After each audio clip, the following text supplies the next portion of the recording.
Thanks, Neil. We're really grateful to get a win against a tough outfit in Eau Glory, DC. They're always very physical and um, really show up well in the second half. So we're happy to get their win. We're also our thoughts and prayers are with one of their players, Josh Brown, who had to pull out pregame with him and his family, and we hope everything works out there for him.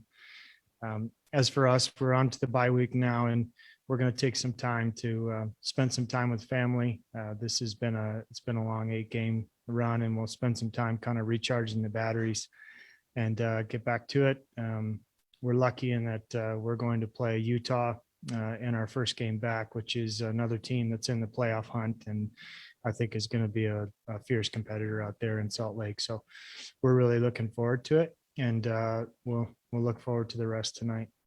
Hey, Coach Connor. Listen, I got to say that you always are after the press conference, our coach saying, "Well, we got some lessons from this. We learned a lot out there tonight." And I suspect maybe you'll say the same thing tonight. But you got to be pretty pleased. Your team picked up a try when you were down, shorthanded. You picked up a try when they were shorthanded. So you all over some very very artistic tries being scored there in the first half. Quite interesting game from that perspective. Are you happy overall with the performance? And is this one of these games where, since you got a bye camp, maybe just happy with the performance and maybe not as many lessons learned as you normally get? Or is it just the same old Coach Lawrence, lessons learned, we're going to take the lessons from this? And then for Connor, you guys seem to have your way in there, man. It was you and Jason and Momsen just seem to be having control of the game in there. Was it really that way on the pitch, or it just looked that way watching the game? Yeah, we knew we had to match them up front physically with the forwards, and I think we did a good job there. And then we stuck to the territory game that we had decided before. We wanted to play in their half, and I think we did a decent job about that as well. Yeah, there are some lessons learned, particularly in that last 5 minutes of the game. We need to be smarter about how we defend in that part of the game and how we manage the penalty count. I think that last try was one we'd like to have back as a team. But so the blessing is that there is a lesson out of it. It would be easy to walk away from it, but sometimes you need those things. And there's some players that have come off the bench and have gained some experience, and maybe their decisions were probably, kind of led to that along with a number of other things, but they're going to learn those lessons, and we're going to be better, and we're going to be deeper for that in the playoffs. So we're not going to let those get past us just because we got a win and a bye. We're going to take them and use them.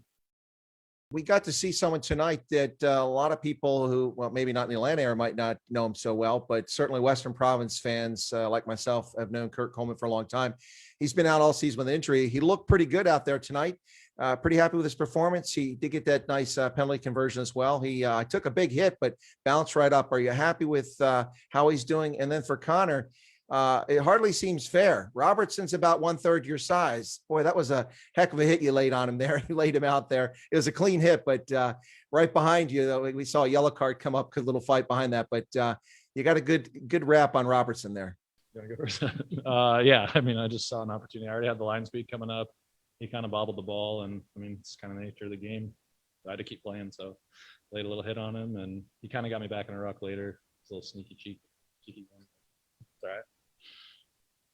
Yeah, it was great to see Casey come back. He's been such a big part of our environment, and there wasn't a lot.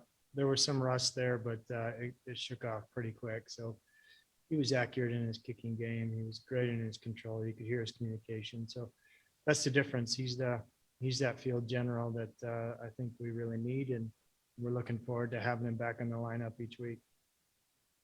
Well, it was a long wait to get to this stage, but you've got 2 games left, as you said, and not necessarily easy games, but you get a little bit of break here. Comes perhaps at a good time as you lose Eagles heading off to London and to Dublin. So they're going to be gone for a little bit. So maybe the break would be a chance to refresh. But I noticed tonight that, Coach, with the score up there a bit, you're able to rotate a lot of your players through and get them out on the pitch. I saw Keith come out about 67 minutes. Was that helpful to get some of your guys who start a little more rest ahead of the bye? I think it's the rest is nice. The experience for the guys coming off the bench is the real, that's the real benefit there. And give them an opportunity to play in this environment.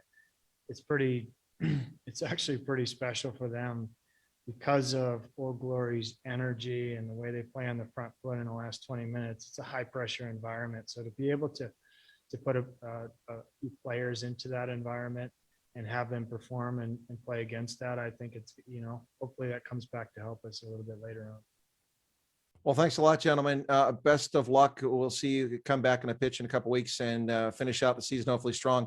Rugby United New York is not giving you a chance to catch any breath, nor is NOLA. NOLA's still mathematically in it. Rugby United New York's right on your heels. So we'll see how it goes. Congratulations on a well-played game tonight and the final couple of games. Both teams, and we'd be honored to play either of them. Yeah, definitely. Yeah.